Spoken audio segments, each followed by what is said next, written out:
So ಈ ಒಂದು bold ಸಾರ್ವಜನಿಕರಿಗೆ ಏನ್ ತೊಂದರೆ ಮಾಡ್ತಾ ಇದೆ ತೋರ್ಸಪ್ಪ ಬೋಲ್ಡ್ ನ. ನಡ್ಕೊಂಡು ಹೋಗೋರಿಗೆ ಆ ಒಂದು ಬೋಲ್ಡ್ ಏನ್ ತೊಂದರೆ ಮಾಡ್ತಾ ಇದೆ ಅಂತ ನಾನು ಕೇಳ್ತಾ ಇರೋದು. ದಯವಿಟ್ಟು ಇದಕ್ಕೆ ನಮ್ಮ ಮಹಾನಗರ ಪಾಲಿಕೆಯವರು ಉತ್ತರ ಕೊಡ್ಲೇಬೇಕು. ನಮಸ್ಕಾರ ತುಮಕೂರು, ನಾನು ನಿಮ್ಮ ಸತೀಶ್ ಕನ್ನಡಿಗ. ಗುರು, ಇದು ತುಮಕೂರಿನ ಹಳೆ ಮಾರ್ಕೆಟ್ ರೋಡು. ಇಲ್ಲಿ ಸುಮಾರು ಜನ ಹೂವಿನ ವ್ಯಾಪಾರ ಮಾಡ್ಕೊಂತಿದ್ರು. ಆ ಸೈಡು ಹಣ್ಣಿನ ವ್ಯಾಪಾರ ಎಲ್ಲ ಮಾಡ್ಕೊಂತ ಇದ್ರು. ಅವ್ರನ್ನೆಲ್ಲ ಪಾದಚಾರಿಗಳ ಫುಟ್ಪಾತ್ ಕ್ಲಿಯರೆನ್ಸ್ ಅಂತ ಹೇಳ್ಬಿಟ್ಟು ಎಲ್ಲರೂ ಎತ್ತಿಸಿದ್ದಾರೆ. ಓಕೆ, ನಡ್ಕೊಂಡು ಹೋಗೋ ಪಾದಚಾರಿಗಳಿಗೆ ತೊಂದರೆ ಆಗುತ್ತೆ ಅಂತ ಹೇಳ್ಬಿಟ್ಟು, ಸಾರ್ವಜನಿಕರಿಗೆ ತೊಂದರೆ ಆಗುತ್ತೆ ಅಂತ ಹೇಳ್ಬಿಟ್ಟು ಎಲ್ಲ ತಗ್ಸಿದ್ದಾರೆ. ಇನ್ನೊಂದು ವಿಡಿಯೋಗಳನ್ನ ನೋಡ್ಬೇಕಾದ್ರೆ, ಇನ್ನೊಂದ್ ಕಡೆ ನೋಡ್ಬೇಕಾದ್ರೆ ತುಂಬಾ ಬೇಜಾರಾಯ್ತು. ಏನಂತ ತೋರಿಸ್ತೀನಿ ಬನ್ನಿ. ಸೊ ನೋಡಿ ಗುರು, ಇವತ್ತು ಶುಕ್ರವಾರ ಬಸ್ ಸ್ಟ್ಯಾಂಡ್ ರೋಡ್ ಅಲ್ಲಿ ಕಂಪ್ಲೀಟ್ ಆಗಿ ಎಲ್ಲ ಫುಟ್ಪಾತ್ ತೆರವು ಮಾಡಿದ್ದಾರೆ. ಸೊ ಈ ಬೋರ್ಡ್ ಕೂಡ ಇರಬಾರ್ದಂತೆ. ಇದು ಕೂಡ ಫುಟ್ಪಾತ್ ಅಲ್ಲಿ ಪಾದಚಾರಿಗಳಿಗೆ ನಡ್ಕೊಂಡು ಓಡಾಡೋರಿಗೆ ಇದು ಏನ್ ತೊಂದರೆ ಮಾಡ್ತಾ ಇದೆ ಅಂತ ಇದೆ ನನ್ನ ಪ್ರಶ್ನೆ.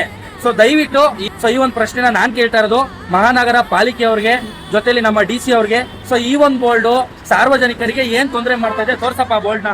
ನಡ್ಕೊಂಡು ಹೋಗೋರಿಗೆ ಆ ಒಂದು ಬೋಲ್ಡ್ ಏನ್ ತೊಂದರೆ ಮಾಡ್ತಾ ಇದೆ ಅಂತ ನಾನು ಕೇಳ್ತಾ ಇರೋದು. ದಯವಿಟ್ಟು ಇದಕ್ಕೆ ನಮ್ಮ ಮಹಾನಗರ ಪಾಲಿಕೆಯವರು ಉತ್ತರ ಕೊಡ್ಲೇಬೇಕು. ಯಾಕೆಂತಂದ್ರೆ ಸೊ ನಾರ್ಮಲ್ ಬೋಲ್ಡ್ ಆಗಿರ್ಬೋದು, ಯಾವುದೇ LED ಬೋಲ್ಡ್ ಆಗಿರ್ಬೋದು, ಲಕ್ಷಾಂತರ ರೂಪಾಯಿ ಖರ್ಚು ಮಾಡಿ ಹಾಕ್ಸಿರ್ತಾರೆ. ಸೊ ಅವ್ರಿಗೆಲ್ಲ ಇವತ್ತು ಆಗ್ತಿರೋ ಅನ್ಯಾಯನ ಯಾರು ತುಂಬಿಕೊಡ್ತಾರೆ? ಸೊ ಜೊತೆಲಿ ಇನ್ನೊಂದು ಬಿಲ್ಡಿಂಗ್ ನೋಡಿದೆ, ಆ ಬಿಲ್ಡಿಂಗ್ ನಿಮ್ಗೊಂದು ತೋರಿಸ್ತೀನಿ. ಆ ಬಿಲ್ಡಿಂಗು ಕಂಪ್ಲೀಟ್ ಏನೋ ಫುಟ್ಪಾತ್ ಅಲ್ಲೇ ಕಟ್ಬಿಟ್ಟಿದ್ದಾರೆ. ಆ ಬಿಲ್ಡಿಂಗ್ ನ ಮಾತ್ರ ಏನು ಮಾಡಿಲ್ಲ. ಸೊ ಅದಕ್ಕೆ ಏನ್ ನೋಟಿಸ್ ಕೊಟ್ಟಿದಾರೋ ಏನೋ ನಮಗೂ ಗೊತ್ತಿಲ್ಲ.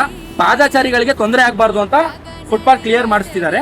ಆ ಬೋಲ್ಡ್ ಏನು ಅವರಿಗೆ ತೊಂದರೆ ಕೊಡ್ತಾ ಇದೆ, ಬೋಲ್ಡ್ ಎಲ್ಲ ಯಾಕೆ ಹೊಡಿತಿದ್ದಾರೆ ಅಂತ ನಾನು ಕೇಳ್ತಾ ಇದ್ದೀನಿ. ದಯವಿಟ್ಟು ನಿಮ್ಗೆ ಏನಾದ್ರು ಗೊತ್ತಿದ್ರೆ ಕಮೆಂಟ್ ಮುಖಾಂತರ ತಿಳಿಸಿ. ಇದು ಕೂಡ ಒಬ್ಬ ಸಾರ್ವಜನಿಕರಿಗೆ ಇದು ಅನ್ಯಾಯ ಆಗ್ತಿದೆ ಅಲ್ವಾ? ಹಂಗಾಗಿ ಸಾರ್ವಜನಿಕರ ಪರವಾಗಿ ನಾನು ಕೇಳ್ಕೊಂತ ಇದ್ದೀನಿ. ದಯವಿಟ್ಟು ಇದಕ್ಕೆ ಉತ್ತರ ಕೊಡಿ. ದಯವಿಟ್ಟು ಆದಷ್ಟು ವಿಡಿಯೋನ ಶೇರ್ ಮಾಡಿ.